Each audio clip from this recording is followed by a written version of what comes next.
നമസ്കാരം, ഞാൻ ശാലിനി. പ്രധാന വാർത്തകൾ.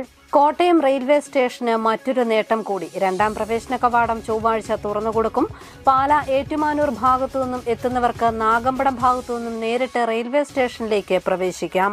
അടിയന്തരാവസ്ഥ കാലത്ത് പോലീസ് മർദ്ദനമേറ്റ സമരസേനാനികളെ സംരക്ഷിക്കണമെന്ന ആവശ്യം. അടിയന്തര വിരുദ്ധ സമരം രണ്ടാം സ്വാതന്ത്ര്യ സമരമായി പ്രഖ്യാപിക്കണമെന്ന് association of the emergency victims. Munambam പ്രശ്നത്തിൽ സഭാപിതാക്കന്മാർ നിലപാട് കർക്കശമാക്കിയതോടെ ജോസ് കെ മാണി എംപിക്ക് സമനില തെറ്റിയെന്ന് എൻ ഹരി. വഖഫ് നിയമം ഭേദഗതി ചെയ്യാനുള്ള കേന്ദ്ര സർക്കാർ നീക്കത്തെ ജോസ് കെ മാണി അനുകൂലിക്കുന്നുണ്ടോ എന്നും എൻ ഹരി. വാർത്തകൾ വിശദമായി. കോട്ടയം റെയിൽവേ സ്റ്റേഷനിലെ രണ്ടാം പ്രവേശന കവാടം ചൊവ്വാഴ്ച രാവിലെ കേന്ദ്രമന്ത്രി ജോർജ് കുര്യൻ ഉദ്ഘാടനം ചെയ്യും. പാല ഏറ്റുമാനൂർ ഭാഗത്തുനിന്നും എത്തുന്നവർക്ക് നാഗമ്പടം ഭാഗത്തുനിന്നും നേരിട്ട് റെയിൽവേ സ്റ്റേഷനിലേക്ക് പ്രവേശിക്കാൻ കഴിയും. കോട്ടയം റെയിൽവേ സ്റ്റേഷൻ ആരംഭിച്ച് 68 വർഷത്തിന് ശേഷമാണ് പുതിയ പ്രവേശന കവാടം റെയിൽവേ സ്റ്റേഷനിൽ സജ്ജമാകുന്നത്. നാഗമ്പടം ഗുഡ്സ് ഷെഡ് ഭാഗത്ത് പ്രവേശന കവാടം നിർമ്മിക്കാൻ 2018 സാങ്കേതിക അനുമതി ലഭിച്ചത്. 2019 നിർമ്മാണം ആരംഭിച്ചെങ്കിലും കോവിഡ് മൂലം പണി മുടങ്ങി. പിന്നീട് നാളുകൾക്ക് ശേഷമാണ് നിർമ്മാണം ആരംഭിച്ചതും ഇപ്പോൾ പണി പൂർത്തിയാക്കിയതും. നാഗമ്പടം ഗുഡ്സ് ഷെഡിന്റെ ഭാഗത്താണ് രണ്ടാം കവാടം നിർമ്മിച്ചിരിക്കുന്നത്. പാല ഏറ്റുമാനൂർ ഭാഗത്തുനിന്നും എത്തുന്നവർക്ക് നാഗമ്പടം ഭാഗത്തുകൂടി കറങ്ങാതെ നാഗമ്പടത്തു നിന്നും നേരിട്ട് റെയിൽവേ സ്റ്റേഷനിലേക്ക് പ്രവേശിക്കാൻ കഴിയും. 3 നില കെട്ടിടമാണ്. 1-ാം നിലയിൽ യാത്രക്കാർക്കുള്ള വിശ്രമമുറി, ശുചിമുറി, ടിക്കറ്റ് കൗണ്ടർ, കയറാനും ഇറങ്ങാനും എസ്കലേറ്റർ എന്നിവയും ഉണ്ട്. 2-ാം നിലയിൽ ലോക്കോ പൈലറ്റ്, ഗാർഡ് വിശ്രമസ്ഥലവും റെയിൽവേ ഓഫീസർമാർക്കുള്ള വിശ്രമസ്ഥലവും ഒരുക്കിയിട്ടുണ്ട്. നാഗമ്പടത്തു നിന്നും രണ്ടാം കവാടത്തിൽ എത്തി ടിക്കറ്റ് വാങ്ങി നേരെ പ്ലാറ്റ്ഫോമിലേക്ക് പ്രവേശിച്ച് ട്രെയിനിൽ കയറാൻ കഴിയും. നിലവിൽ നാഗമ്പടത്തു നിന്നും സ്റ്റേഷനിലേക്ക് പ്രവേശിക്കുന്നവർ 1-ാം പ്ലാറ്റ്ഫോമിലൂടെ നടന്ന് പ്രധാന കവാടത്തിൽ എത്തിയാണ് ടിക്കറ്റ് വാങ്ങിയിരുന്നത്. രണ്ടാം കവാടത്തിന് മുന്നിൽ പാർക്കിംഗ് ഏരിയ വികസിപ്പിച്ചിട്ടില്ല. News bureau, Kottayam. അടിയന്തരാവസ്ഥ കാലത്ത് പോലീസ് മർദ്ദനമേറ്റ സമരസേനാനികളെ സംരക്ഷിക്കണമെന്ന ആവശ്യം. പോലീസിൽ രോഗികളായവർക്ക് സഹായങ്ങൾ നൽകണമെന്നും അടിയന്തര വിരുദ്ധ സമരം രണ്ടാം സ്വാതന്ത്ര്യ സമരമായി പ്രഖ്യാപിക്കണമെന്നും അടിയന്തരാവസ്ഥ വിരുദ്ധ സമരത്തിൽ പങ്കെടുത്തവരുടെ സംഘടനയായ association of the emergency victims ആവശ്യപ്പെട്ടു. അടിയന്തരാവസ്ഥ കാലത്തെ സംബന്ധിച്ചുള്ള കാര്യങ്ങൾ പാഠ്യപദ്ധതിയിൽ ഉൾപ്പെടുത്തണമെന്നും സംഘടന ആവശ്യപ്പെട്ടു. 1975 ഇന്ദിരാഗാന്ധി പ്രഖ്യാപിച്ച അടിയന്തരാവസ്ഥയ്ക്ക് എതിരെ സമരം നടത്തി ജയിൽവാസവും പോലീസിന്റെ അതിക്രൂരമായ മർദ്ദനവുമേറ്റ് ജീവച്ഛവങ്ങളായി മാറിയ സമരസേനാനികൾക്ക് കേന്ദ്ര ഗവൺമെന്റ് സംരക്ഷണം ഏർപ്പെടുത്തണമെന്ന് association of the emergency victims association ആവശ്യപ്പെട്ടു.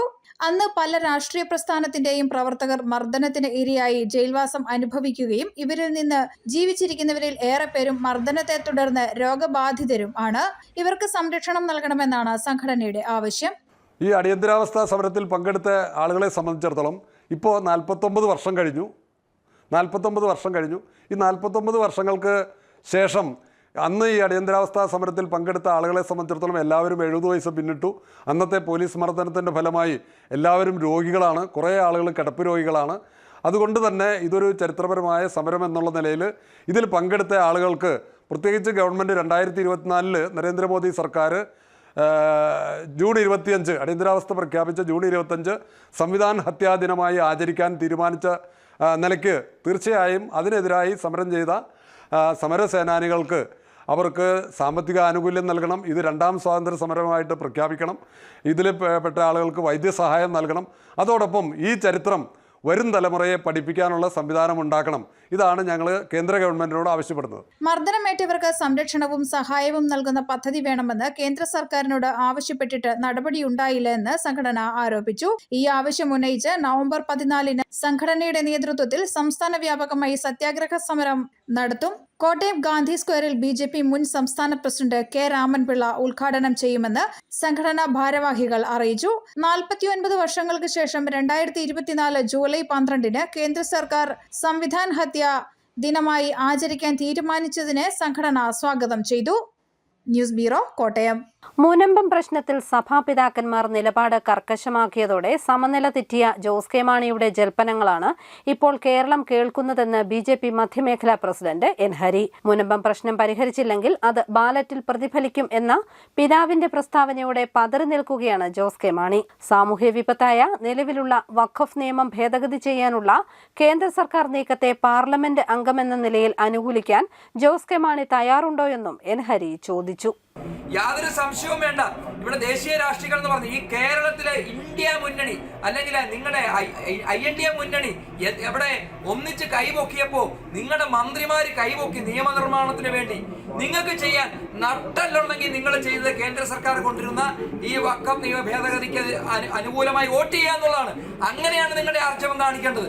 അവിടെയും നിങ്ങൾ ഈ ഇന്ത്യ മുന്നണിയുടെ ഒപ്പം നിന്നുകൊണ്ട് അവരെ സപ്പോർട്ട് ചെയ്തിട്ട് ഈ കേരളത്തിലെ അല്ലെങ്കിൽ ഇവിടുത്തെ ഈ വഖഫിന്റെ ഈ വിഷയത്തിന് അനുകൂലമായ നിലപാട് അവിടെ എടുക്കുകയും ഇവിടെ വന്ന പാവങ്ങളുടെ മുമ്പിൽ പോയിട്ട് ചിരിച്ചു കാണിച്ചാൽ അത് തിരിച്ചറിയുമെന്നുള്ളതിന്റെ ചില സൂചനകളാണ് നിങ്ങൾക്ക് കിട്ടുന്നത്.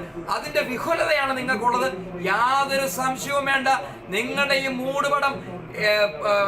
മൂടുപടം വലിച്ചെറിയപ്പെടും. കോട്ടയം ജനറൽ ആശുപത്രിയിൽ രോഗികൾക്ക് വേണ്ടിയുള്ള വിവിധങ്ങളായ സാധനങ്ങൾ വിതരണം ചെയ്തു. ഇതോടനുബന്ധിച്ച് നടന്ന യോഗം മന്ത്രി VN വാസവൻ ഉദ്ഘാടനം ചെയ്തു. Kottayam central lions club Kottayam general ആശുപത്രിയിൽ രോഗികൾക്ക് വേണ്ടി വിവിധ ഉപകരണങ്ങൾ, കസേരകൾ, വാട്ടർ കൂളർ, ഫാൻ എന്നിവ നൽകി. ഇതോടനുബന്ധിച്ച് നടന്ന യോഗം മന്ത്രി VN വാസവൻ ഉദ്ഘാടനം ചെയ്തു. Kottayam central lions club president Lekha Madhu അധ്യക്ഷത വഹിച്ചു. ജില്ലാ പഞ്ചായത്ത് പ്രസിഡന്റ് KV ബിന്ദു, ലയണൽ മുൻ ജില്ലാ ഗവർണർ പ്രിൻസ് സക്കറിയ, PK ആനന്ദകുട്ടൻ, ആശുപത്രി superintendent doctor M. Shanthi, lion Shaji Lal, secretary Dhanya, doctor Asha Thresia, doctor Asha P. Nair, doctor Vinod P. Paulson, Louis Kurian, Gautham Nair എന്നിവർ പ്രസംഗിച്ചു. News bureau, Kottayam. തദ്ദേശ സ്വയംഭരണ തെരഞ്ഞെടുപ്പിൽ പിന്നോക്ക സംവരണം നടപ്പിലാക്കണമെന്ന് SNDP സംരക്ഷണ സമിതി സംസ്ഥാന സമിതി യോഗം ആവശ്യപ്പെട്ടു. നിയമപരമായി അധികാരത്തിൽ തുടരാൻ അർഹതയില്ലാത്ത SNDP യോഗം ഭാരവാഹികളെ യോഗ നേതൃത്വത്തിൽ നിന്നും പുറത്താക്കണമെന്നും ഇവർ കോട്ടയത്ത് ആവശ്യപ്പെട്ടു. തദ്ദേശ സ്വയംഭരണ തെരഞ്ഞെടുപ്പിൽ പിന്നോക്ക സംവരണം നടപ്പിലാക്കണമെന്ന് SNDP സംരക്ഷണ സമിതി സംസ്ഥാന സമിതി യോഗം ആവശ്യപ്പെട്ടു.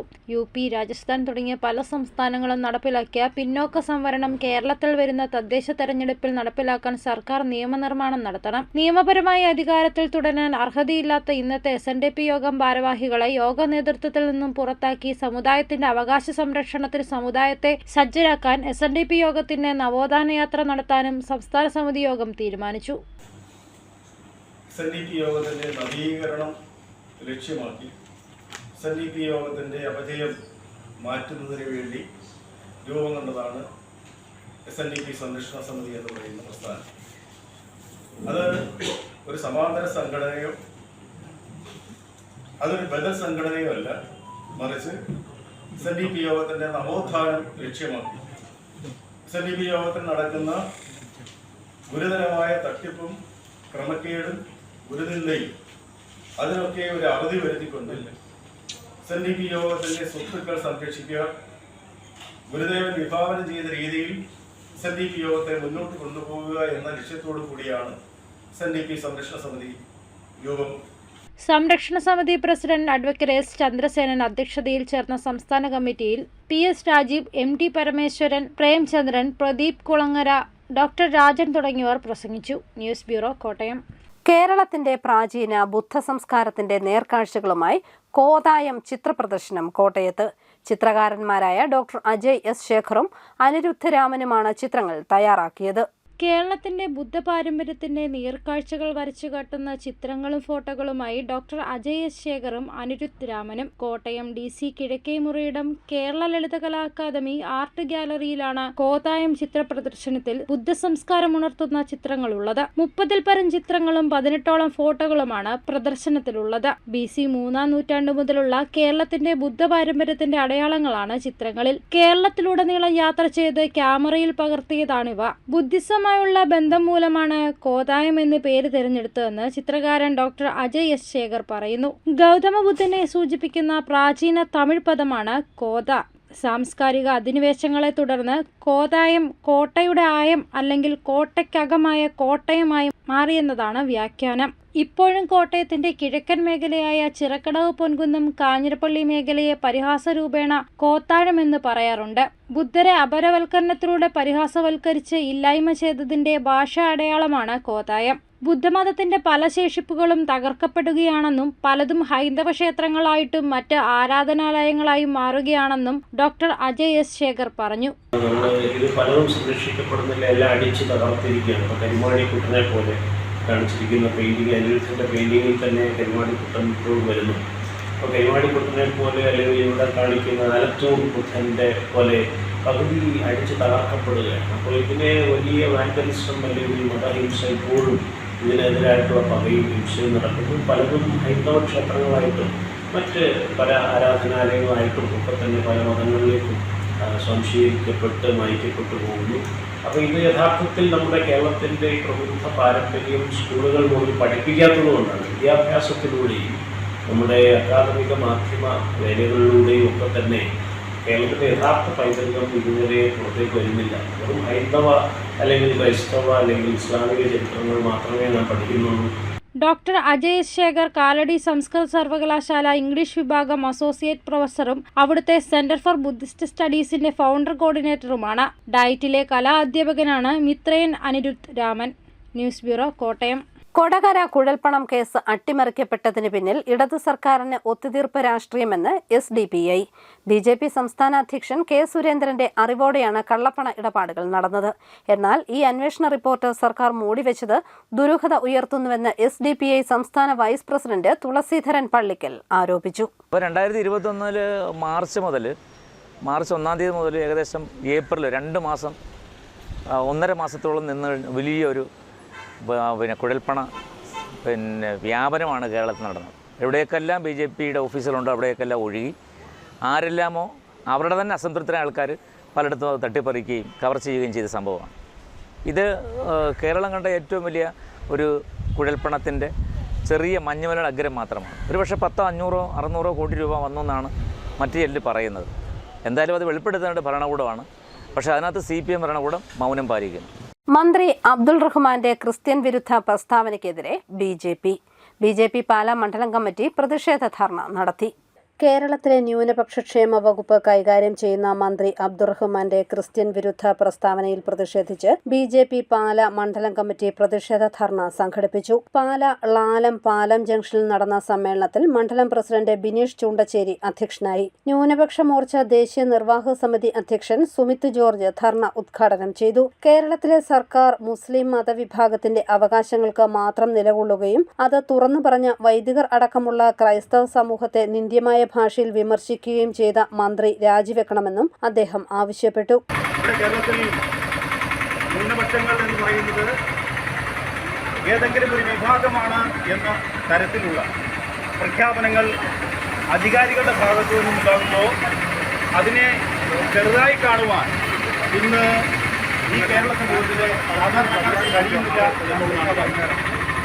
ഇവിടെ കാലങ്ങളായി ന്യൂനപക്ഷ ഭരണം എന്ന് പറയുകയും അതേസമയം ന്യൂനപക്ഷങ്ങൾക്ക് കൃത്യമായി ലഭിക്കേണ്ട അവകാശങ്ങൾ ഏതെങ്കിലും ഒരു വിഭാഗത്തെ മാത്രം കേന്ദ്രീകരിച്ചുകൊണ്ട് കൊണ്ടുപോകുന്ന തരത്തിലേക്ക് ഇവിടുത്തെ ഇടതുപക്ഷവും വലതുപക്ഷവും മാറിയിട്ട് കാലങ്ങളേറെയാണ്.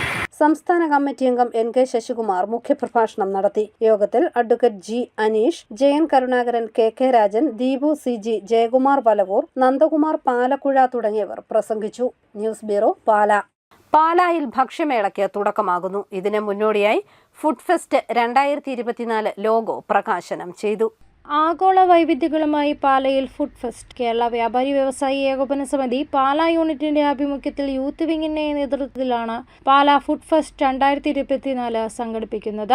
ഡിസംബർ 4 മുതൽ 8 വരെ പാലാ നഗരഹൃദയത്തിൽ പുഴക്കര മൈതാനത്ത് വെച്ചാണ് ഫുഡ് ഫെസ്റ്റ് നടത്തുന്നത്. വിദേശിയും സ്വദേശിയുമായ വിഭവങ്ങളുടെ കലവറയാണ് ഈ ഫുഡ് ഫെസ്റ്റിൽ അവതരിപ്പിക്കുന്നത്. 50-ലധികം സ്റ്റാളുകളായി സംഘടിപ്പിക്കുന്ന ഫെസ്റ്റിൽ വിവിധ തരം രുചി ഇനങ്ങൾ കൂടാതെ ഡെസേർട്ടുകൾ, ഡ്രിങ്കുകൾ എന്നിവയും അതിനൊപ്പം വാഹന പ്രധാന പ്രദർശനത്തിനായി ഒരു പവലിയനും ഉണ്ടാവും. ഫുഡ് ഫെസ്റ്റിനോടനുബന്ധിച്ച് എല്ലാ ദിവസവും കലാപരിപാടികളും വേദിയിൽ നടത്തപ്പെടും. പാലാ വ്യാപാര ഭവനിൽ വെച്ച് വക്കച്ചൻ മറ്റത്തിലിന്റെ അധ്യക്ഷതയിൽ നടന്ന ചടങ്ങിൽ Pala municipal chairman Shaju Thurathel food ഫെസ്റ്റിൽ ലോഗോ പ്രകാശനം ചെയ്തു. ചടങ്ങിൽ VC ജോസഫ്, ജോസ് ചെറുവള്ളിയിൽ, youth wing president John Darshana, Abison Jose, Jostin Vandana, Baiju കൊല്ലംപറമ്പിൽ, അനൂപ് ജോർജ്, ആന്റണി കുറ്റിങ്കൽ, ഫ്രെഡി നടുത്തോട്ടിയിൽ എന്നിവർ പ്രസംഗിച്ചു. News bureau, Pala.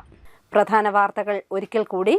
Kottayam railway സ്റ്റേഷന് മറ്റൊരു നേട്ടം കൂടി. രണ്ടാം പ്രവേശന കവാടം ചൊവ്വാഴ്ച തുറന്നുകൊടുക്കും. പാലാ ഏറ്റുമാനൂർ ഭാഗത്തുനിന്നും എത്തുന്നവർക്ക് നാഗമ്പടം ഭാഗത്തുനിന്നും നേരിട്ട് റെയിൽവേ സ്റ്റേഷനിലേക്ക് പ്രവേശിക്കാം. അടിയന്തരാവസ്ഥ കാലത്ത് പോലീസ് മർദ്ദനമേറ്റ സമരസേനാനികളെ സംരക്ഷിക്കണമെന്ന ആവശ്യം. അടിയന്തര വിരുദ്ധ സമരം രണ്ടാം സ്വാതന്ത്ര്യ സമരമായി പ്രഖ്യാപിക്കണമെന്ന് association of the emergency victims. Munambam പ്രശ്നത്തിൽ സഭാപിതാക്കന്മാർ നിലപാട് കർക്കശമാക്കിയതോടെ ജോസ് കെ മാണി MPക്ക് സമനില തെറ്റിയെന്ന് N ഹരി. വഖഫ് നിയമം ഭേദഗതി ചെയ്യാനുള്ള കേന്ദ്ര സർക്കാർ നീക്കത്തെ ജോസ് കെ മാണി അനുകൂലിക്കുന്നുണ്ടോ എന്നും N ഹരി. ഈ ബുള്ളറ്റിൻ പൂർണ്ണമാകുന്നു. നമസ്കാരം.